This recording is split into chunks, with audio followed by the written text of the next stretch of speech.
We're covering the buy, sell, holds, and trades from Week 14 fantasy football. Those players that busted, those players that blew up in your lineup. We're going to go game by game, matchup by matchup, looking at your players. But before we dig in, you need to click that subscribe button right now because we're going deeper than anybody else when it comes to covering the waiver wire.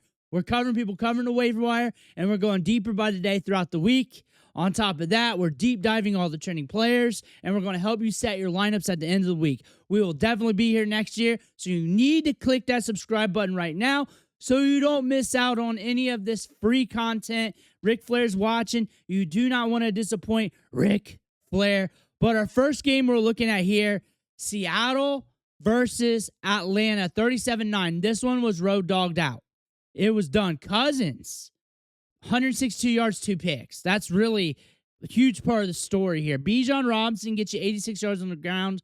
Kyle Pitts, he's just an upside play. He gets volume. He's kind of a little bit better with Cousins. 10 targets in his matchup, 6 for 90.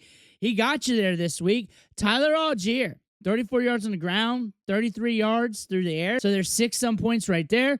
2 balls caught. So he got you about an 8 spot. Nothing else on this team. Nothing else to look at, really. 5 targets for Drummond, if you want to call that something. Jackson Smith-Njigba does what Jackson Smith-Njigba does. 10 targets, 10 balls caught, 92 yards, 2 touchdowns. Just steady being elite. Consistent. One of the most consistent wide receivers out there. Cooper Kupp got a touchdown, so there's 6, 3, 9, plus 2 more, around 11 fantasy points.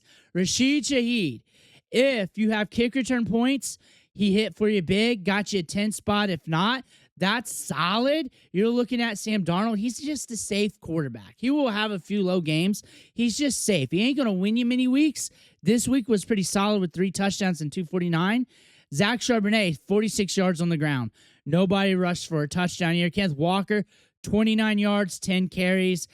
Kind of the Kenneth Walker game script where you just need him to break the big one. This one was a road dog. Bengals, Bills, and the thing about this matchup, a lot of people were worried about the weather. The line did not move on it, and it still hit the over.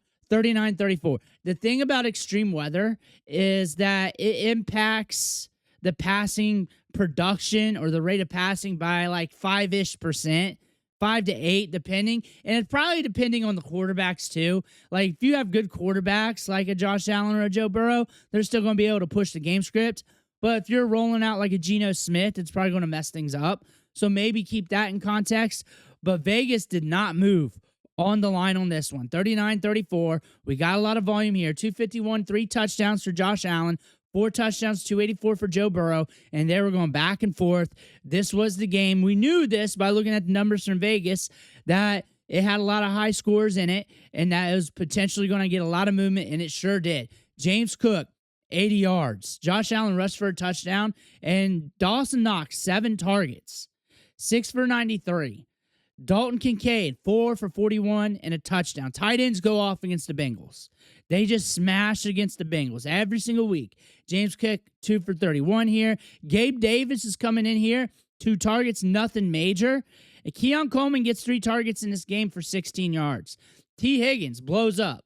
6 balls caught, 92 yards, 2 scores on 11 targets. Jamar Chase, 5 for 44. He busted on you.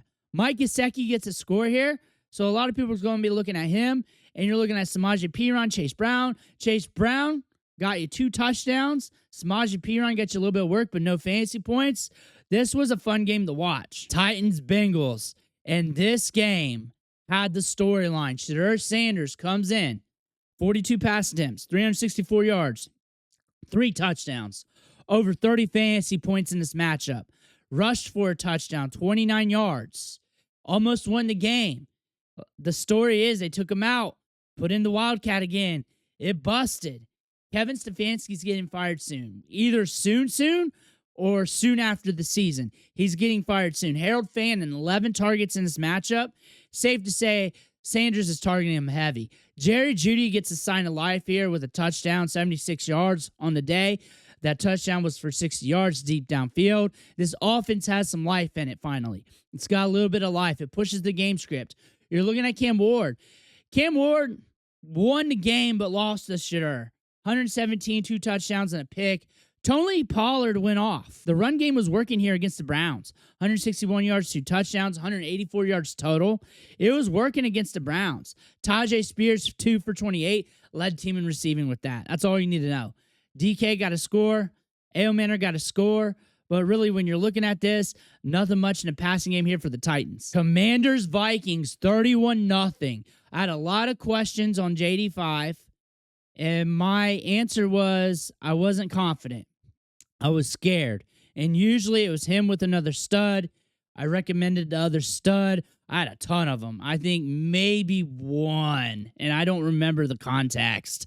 Went with JD5, maybe one, but I did not trust him. I looked at him more as like an upside gamble, but more than likely I went with the other player, whoever it was. It was like a bunch of them. J.J. McCarthy, 163 and 3 touchdowns. You're also seeing 19 yards on the ground. It was a fine performance. JD5 goes out in this matchup. He's donezo, it looks like. Marcus Mariota also threw a pick in 30 yards. Good luck with that. Rodriguez, 52 yards on the ground. Corey Krosky-Merritt, 32 yards. We're back to having a mess here with these running backs. That's great to see. 6 targets for McLaurin, 6 for Debo. Neither of them really hit. It's going to be hard to trust the passing game for the Commanders going forward.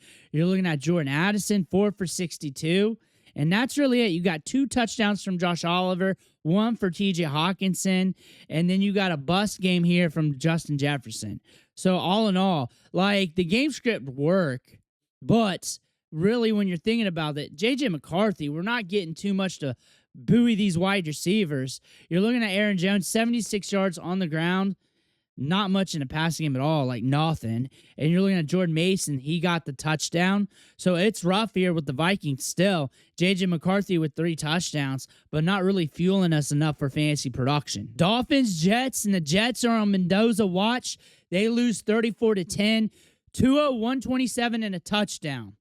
Brady Cook comes in, 163, 2 picks. You're looking at Jaylen Wright. Comes in for Devin Achane. He comes out with a rib issue, but was the emergency running back after that because he was good enough to go. We're going to watch the practice reports, and the rib didn't break. Looks like he'll probably be back. We're going to pay attention to that. But 92 yards and a score for you, 107 for Wright. Ollie Gordon, 17 and a touchdown there. So you're looking at that. The run game was smashing.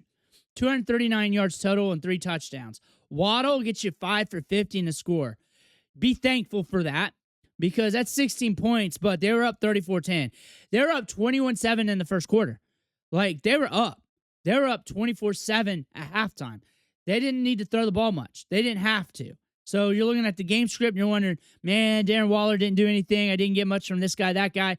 That's why. It was out of hand. It was out of hand. Mason Taylor shows some signs of life.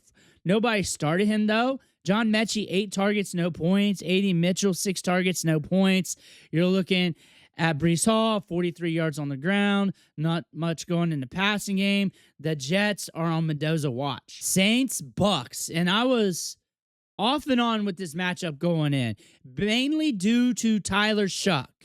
Shough didn't really push the game script, but he did enough to keep it going. They won this game 24-20, but 144 yards in the ground and a pick, rushing it for 55 yards and 2 scores. Devin Neal gets a score in this matchup. They beat the Bucs here. Mayfield, 122 yards, touchdown, a pick.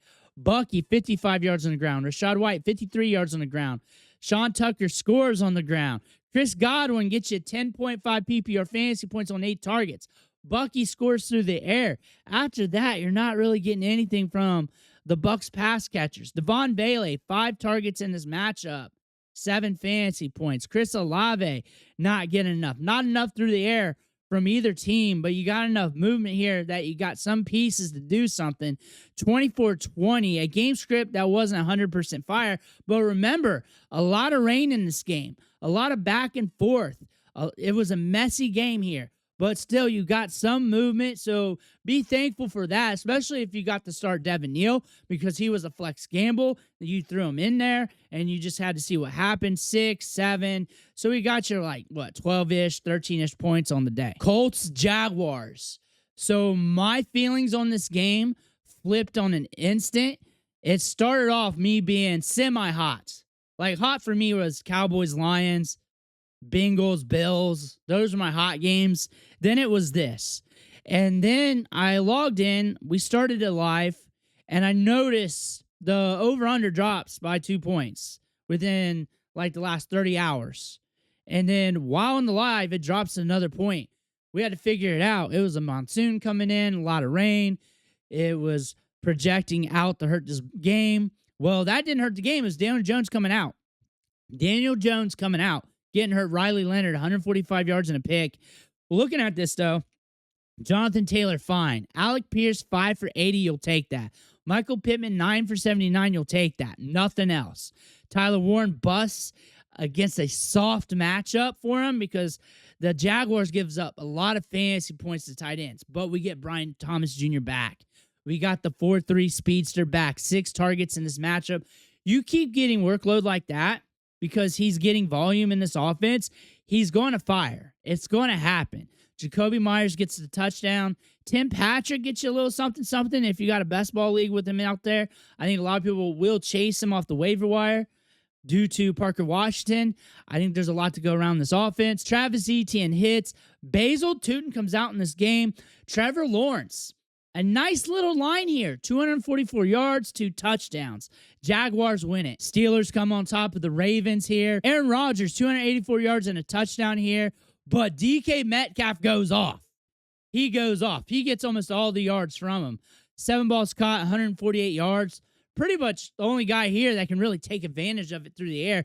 Jaylen Warren gets hot in the air, too. 3 for 49 to score. He had a long scamper through the air. Kenny Gainwell gets a score here. Not much on the ground with 34 total yards. Baltimore.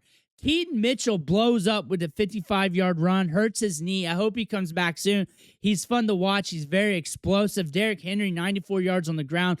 Longest 19 yards. Saw a little bit of Rasheen Ali. Lamar Jackson starts the game cold. Heats it back up in the back end of the game. 219 yards. Zay Flowers, 8 for 124. I was worried about that to start the game because I had some people start him. Well, at least suggested it. And it hit. It did well. Isaiah Likely. Tight ends do well against Steelers. Start tight ends against Steelers. With this one, though, you had Likely and Andrews, and I did not know which one was going to pop off. I knew one of them was going to do that. That's what I said in the matchup video. Just pick your poison. It is what it is, and it is Likely, and it is what it is. Broncos, Raiders. Geno Smith comes out of this game. We see Kenny Pickett, 97 yards in the score. Not much firepower through the air. 204 yards from Bo Nix. We get more scoring than their last matchup, though, so we'll take that. RJ Harvey hits, gets the score. He beats Ashton Genty.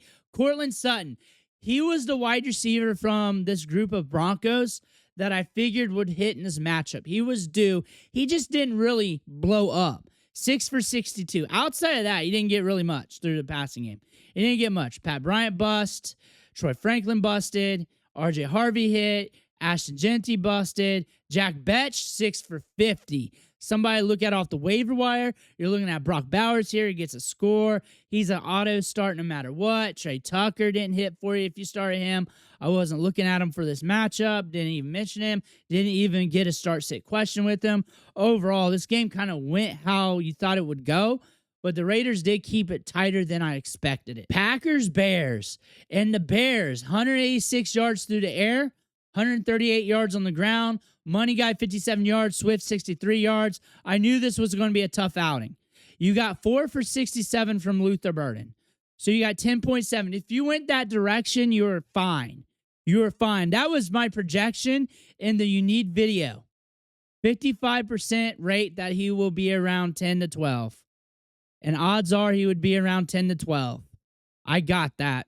I got that right. If you watched that video and watched it through, I nailed that. Well, AI helped. It assisted, but it was kind of common sense when you look at the Packers and what they do. It was kind of common sense, that 10 to 12 range. Cole Kmet had a big catch. Colston Loveland gets the score. Zacchaeus gets a score as well. Outside of that, not so much in the passing game here. Christian Watson, upside city with 2 touchdowns. Bo Melton's coming out here, getting scores as well. You're looking at Jaden Reed. He's back, soaking up some work. I suggested a lot of Christian Watson. Reason why? A lot of deep routes, a lot of deep drags, and that's going to be rough on the Bears. Bears give up fantasy points to wide receivers. And with that being said, I just figured Christian Watson, deep ball dandy, that's something that could stick out against a team like this in a game script. And it did fire the way I thought it would with the Packers being locked down, but we got a little bit of movement here. Josh Jacobs, 86 yards and a score. Jordan Love, 3 touchdowns, 234 yards. Not a gangbusters matchup, but he had some hitters and some guys that did all right. Rams, Cardinals. This game went how I expected it would go. Brissett, 44 attempts, 271 yards, 2 touchdowns. Bam Knight, not so much. Nasty defense, not the right game script. Michael Wilson, 11 balls caught, 142 yards, 2 touchdowns. Can't Marv do this? Marv can't do this. Like, we have Marv go out, and Michael Wilson turns into Marv, or what we wanted Marv to be. 16 targets. Michael Wilson has earned it. He has earned it. He has more yards than Marv. He has more than him. Trey McBride hits. Nothing else hits for the Cardinals. Everything to Michael Wilson. I told a lot of people to start Michael Wilson. I had a lot of questions with him in it. Him with a bunch of studs. I had him in it. Puka hits big. 167, 2 touchdowns. Kobe Parkinson hits big. Devontae Adams doesn't. But our boy Blake Corum goes off. I led some people to Blake Corum. I told a lot of people to start Blake Corum. Whenever they had like a flex decision and it was iffy, I either told them, hey, Blake Corum or that upside wide receiver, you just choose, man. You just choose. I had him over Kyle Money Guy. I had him over some of the other 1B backs and other butt rock running backs like Bam Knight. I had Blake Corum started for a lot of folks. Some folks I might have went the other way, though. He hit pretty big.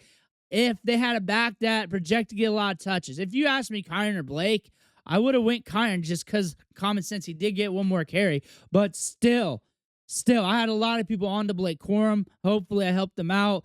Got a touchdown here for Kyron as well. This was a matchup that was just soft for the running backs. You just saw this happening. Cardinals giving it up. Rams having the lead. Pretty easy game script to predict. Those are the buy, sell, holds, and trades from Week 14 fantasy football. Who busted on you? Who hit big? Who was your sleeper that went off? I want to hear about it down below. Make sure you hit that subscribe button on the way out. One thing for watching. Catch you on the next video.